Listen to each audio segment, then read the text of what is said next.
Well, hey guys, welcome back to the cabin. We're walking down here to the bottom garden.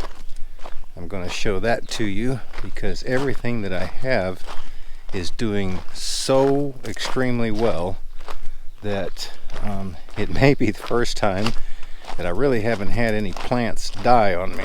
So I think it's the abundance of rain, plus I also water it every night when it doesn't rain. With the exception of the peppers, I don't water them but every third day. There's the lettuce. It's just going crazy, and I've been cutting off of it already. We actually had BLTs today, or belts, B-E-L-T, bacon, egg, lettuce, and tomato. We actually had that today. But yeah, this lettuce, and it was so good. It's nice to have the fresh lettuce. You know, didn't know that you actually can cut it down to like an inch away from the stalk and it will still grow back. Did not know that, but I looked that up online, and sure enough, so it seems to be working because, you know, I keep cutting off of it, but it just keeps growing back. So I've already got some peppers, but let me show you the pepper plants. Okay, peppers are right here. I've actually got 6 different kinds of peppers, and mainly down on this end right here. Now these right in here, there's a lot of the bell peppers, the red and the yellow, and then I've also got some banana peppers in here too. But on this end right here, it's just all peppers, but there's 6 different kinds. I got habanero, jalapeno, and cayenne. So we're going to have plenty of peppers. We'll walk up here and take a look at these beans too. It won't be long and I'll have to start staking the beans because they'll be wanting to run or climb. Right there's the beans.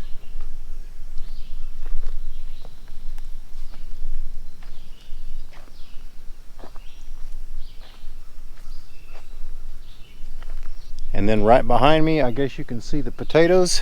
They're up. Some of them are smaller than the others, and I don't know, because I had bought some seed potatoes, but then I already had some that my sister had gave me. So the ones that are the short ones may be the other variety, but they're all up with the exception of one.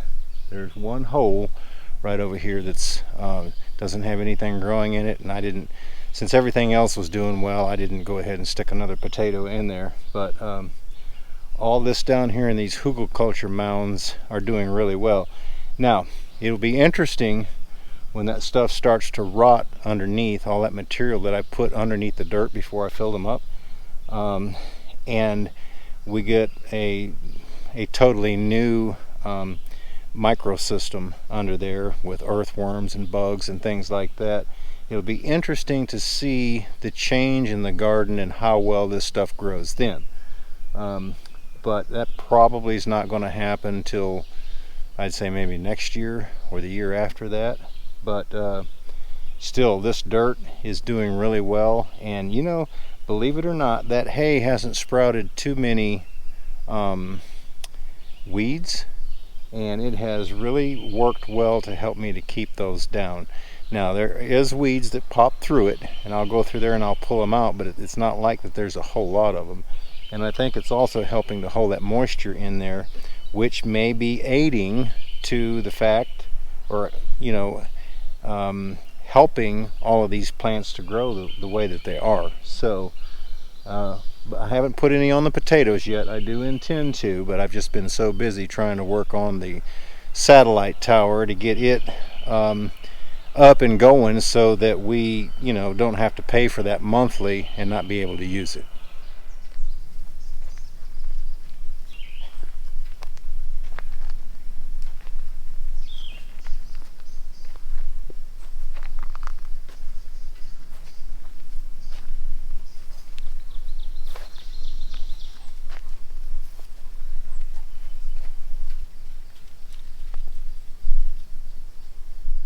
Well, I know that you can see behind me here the tomatoes. They're actually doing extremely well. I've already got them tied up, and it's supposed to rain every day next week, a certain percentage chance, but every day like 30 cents or more.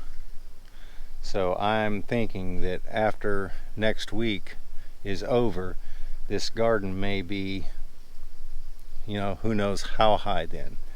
But the cabbage is doing well also. So is the cauliflower and the broccoli and the cucumbers down there. They're a little bit crazy, aren't they?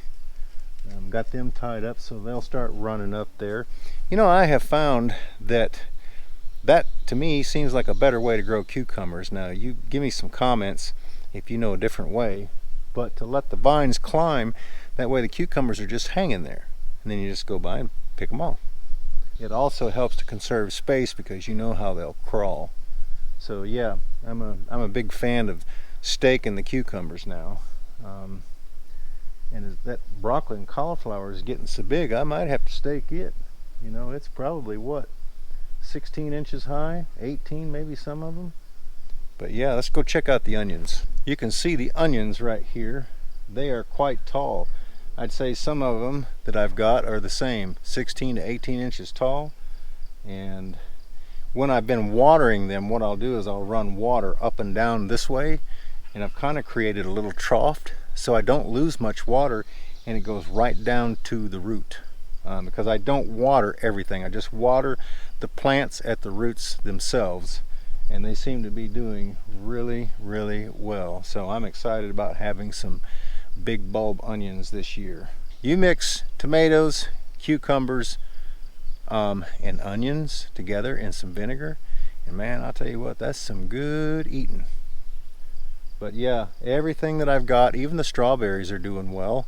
I think I've lost a couple of those plants because I transplanted them in the midday. I think it was about 1 o'clock when I did that, which probably wasn't a good thing. But I happened to be over there, and we went ahead and dug them up, and I brought them over here. And you need to get them transplanted as soon as possible. And I tried to water them really good. But like I said, only lost a couple. The rest of them are doing really good. The original ones that I planted, I think only lost one. So got quite a few strawberries, and I know Brian will have some more, and maybe he'll let us have some, because he just had more than he could handle.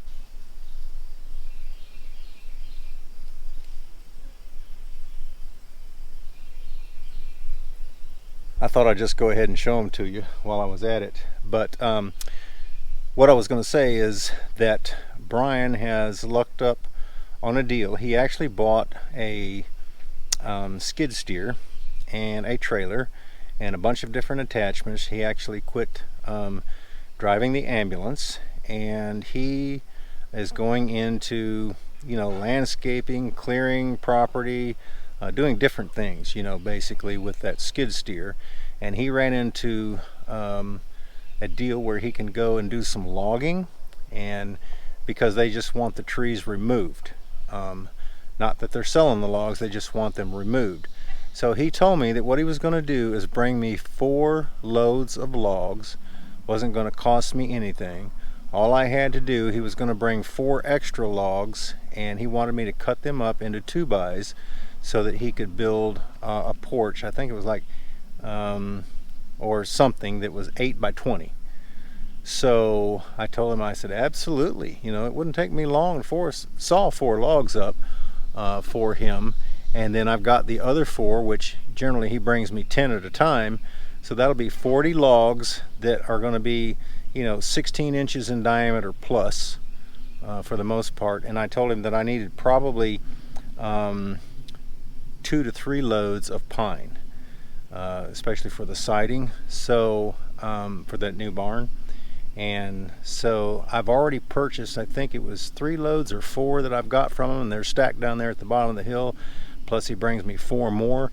I think I'll have enough material to build that barn with, and I won't have to try to harvest any more from here. So that's really nice to have friends like that run into deals, and they give you a call and say, hey, this is what's up.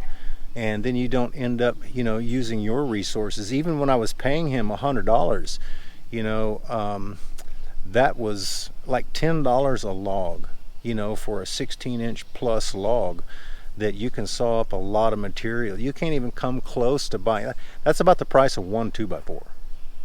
And I'm just joking. I think the price of 2x4s has come down some. But still, $100 a load, I didn't mind a bit in the world to pay that and to save the timber that I've got here and to use that to saw up for the projects that I've got. Of course, I try to save money anytime that I can, and I have plenty enough material around here, but the $100 wasn't that much, and it saved me a lot of work from going, felling the tree, bucking it up into the logs, taking the tractor, bringing them up here one at a time, and so forth. So yeah, that's really, of course, I still have to go down to the bottom of the hill because I just ran out of space to put things and haul that stuff up here. But it's still nice to know that I've got all those logs. I didn't hardly spend that much money, and I didn't have to go and take time away from what I was doing and go cut those trees to bring them up here to mill them up. But chickens are doing good. The hog is doing good. Chickens are doing extremely well now that I pinned them back up. I've said this before, I thought I could let them free range, but too many predators. And so also Jennifer has some baby chicks that Landon is going to raise until they get big enough that I can bring them over here and put them in, and they can't walk out of that 2-inch square material that I put around the chicken pen. So that'll be several weeks, but he's raising 8 more, and they're going to bring them out here and put them in the pen with the rest of them. But the hog is happy, the chickens are happy, the dogs are happy, as long as we get to go to the creek 4 or 5 times a day and get cooled off. You know how that is. And the labs, they love the water. I've had some comments about me losing weight. Have I lost weight? Yes, I have. I don't think I consume as many calories as I burn, but I actually feel really, really good. I haven't felt this good in a long, long time. I'm not carrying that extra weight. I actually lost 5 inches in my waist. I'm back to the original pants that I was wearing before I started in EMS. So that's nice, because I can bend over now, stand flat-footed and bend over, touch the ground, I can tie my shoes standing up. I don't have all that extra in the way that I used to have that I had to carry around, and I don't get out of wind as much nearly as walking down the creek and coming back up the hill. And like I said, I just feel so much better. So have I lost weight? Yes, I have. I've lost inches around, the waistline too. But I feel really good. There's nothing wrong, or I would know it. I feel good, and I do a lot of hard work, manual work around here, and that is the key, I think, to staying healthy. I always wondered, how did the people back in the day, my grandparents lived till, let's see, my grandfather was 93 when he died. My grandmother was 89, I think, when she died. Great-grandmother, I'm sorry. And, they worked picking cotton, they worked hoeing gardens and things like that, and did that home cooking. My grandfather, every morning my grandmother would make him pan bread. She'd throw that grease after she would fry bacon or sausage and left that grease in there, and then she'd mix up some flour, some meal, throw that in there and make him some pan bread and the egg, but he ate it. And they lived to be, fairly old. But I think it was all that hard work that they went through, that helped them up to that point. But I'll tell you what, living up here on the mountain, I don't think that I would trade it for anything in the world. It's peaceful up here. I get to do what I want to do. I don't have to ask permission from anybody to do it. I don't have to, wake up. I generally still wake up early, but I don't have to wake up at any certain time. I go out here, I do my thing, and I feel so good, in the evening when I come in and I'm tired and I'm sweaty and I'm sore, but that is a sense of accomplishment that I've actually done something, and that makes me feel good. If I just lay around and I don't do anything, like when I lived in town, there wasn't a whole lot to do. not only does my attitude change, but I kind of get a little bit depressed sometimes. And I just have the need, I feel like I need to be doing something.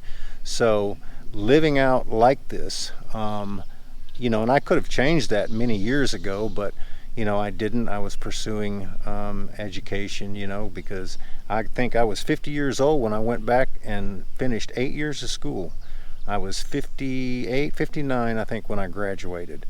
Of course, didn't end up using that degree because YouTube actually became my life at that point. But, it's still there in the event that I need it. But I don't look forward to having to try to use it because I like what I'm doing here. In that box sitting right there is the new grate for the stove up there at the outdoor kitchen.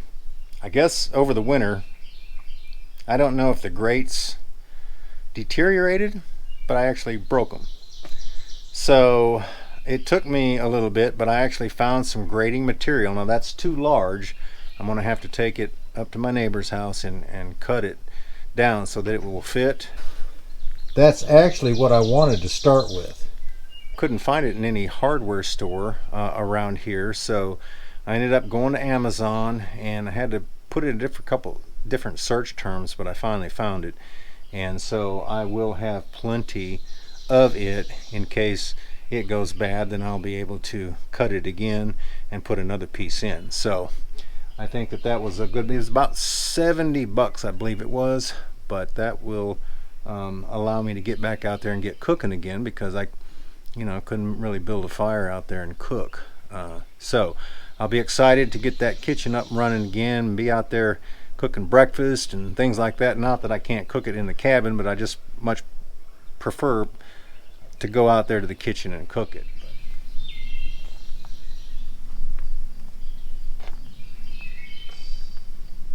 That is the new water pump that he bought me. Now the other one was 2.5 horse. This is actually a 7 horse pump. But it fires up immediately, and it does a really good job. So I'm really excited that he bought that. And he said if we can get that other one fixed, we'll just use it as a backup in case something happens to this one. But like I said, I water every evening if it doesn't rain. Even though it's going to rain the next day, I go ahead and water, because these plants, they've gotten used to that, and they're doing so well that I don't want to break that momentum. So this is how, and those barrels right there, that's what I take up to my sister's house and fill up, and then bring it back down here. And I use about a half a barrel an evening when I'm watering. So when I fill this up, this lasts me a week. Then I have to go fill it back up again. But that's not too bad considering all of the vegetables that I've got growing. So the more rain, the better. Of course, that does kind of put a damper on me doing other things, but having the vegetables, especially at the prices of things are now, not knowing what's going to happen in the future, if they're going to go up anymore, but that should save a lot of money. So I'm not complaining about the rain. Like I said, the more the better, because the garden just goes crazy, with the natural rain. But yeah, I'm thankful that he bought that. Another thing that's going to be coming up soon is I have made a good friend, another YouTuber, a guy that has a fairly substantial channel that doesn't live but about an hour and 15 minutes from me. Y'all be sure and go check out Out of the Woods on YouTube. That's how you can find him. His name is Nathan.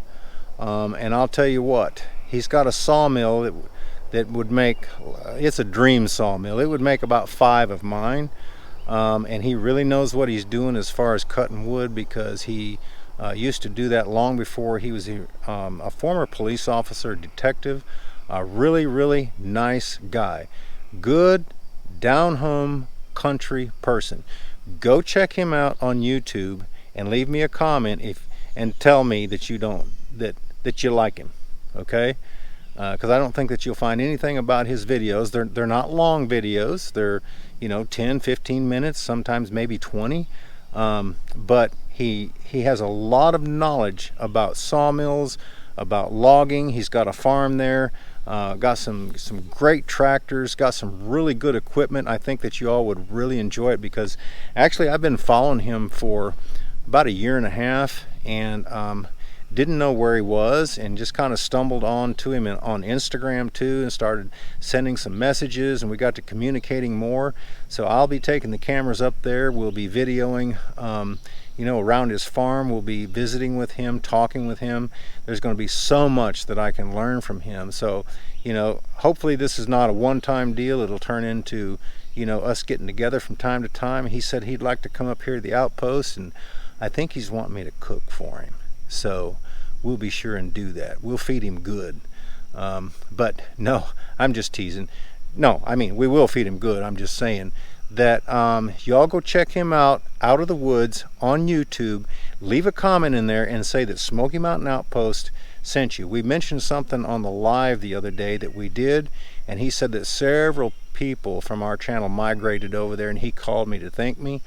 And he said that he was going to do the same, so you may see some new people on this channel as well. But that's how you find each other, because sometimes YouTube, the algorithm doesn't do a good job of sharing your material out there where other people can get access to it. They just basically kind of stumble onto you somehow. Another thing too is, we know that and I've heard other people say that how it happens, I don't know, but if YouTube, if you have been unsubscribed from a channel that you were subscribed to, let's just take ours for example. If you notice that you've been unsubscribed from our channel, go in there, subscribe, hit the little bell, the notification bell, so that it will notify you whenever a video goes up. Because I've had several comments from people saying that, well, they didn't know, they didn't get a notification, that the video was up. Well, I can promise you this. I try to be very responsible and dedicated to putting out a video on Monday, every Monday, and every Friday. So even though you don't get a notification, you can go to YouTube and find it. Now you might find maybe a little trouble in finding it, where if it does come up with a notification, generally you just go to it and it's there, and you just have to click start. But we do know that kind of stuff happens. Don't know why. So leave me some comments if that has happened to you with other channels or our channel, and maybe we can send them an email and say, hey, what's up, y'all need to get this fixed. But anyway, where was I? Oh, Nathan, yeah, out of the woods. Go check him out, because I have found his stuff to be really interesting, really entertaining too. He's a great guy. Love talking to him, and I had planned to go this coming week, but it looks like it's going to rain every day, so I may wait until the following week. I'm supposed to call him Sunday. But anyway, yeah, check it out. I think you guys would thoroughly enjoy it.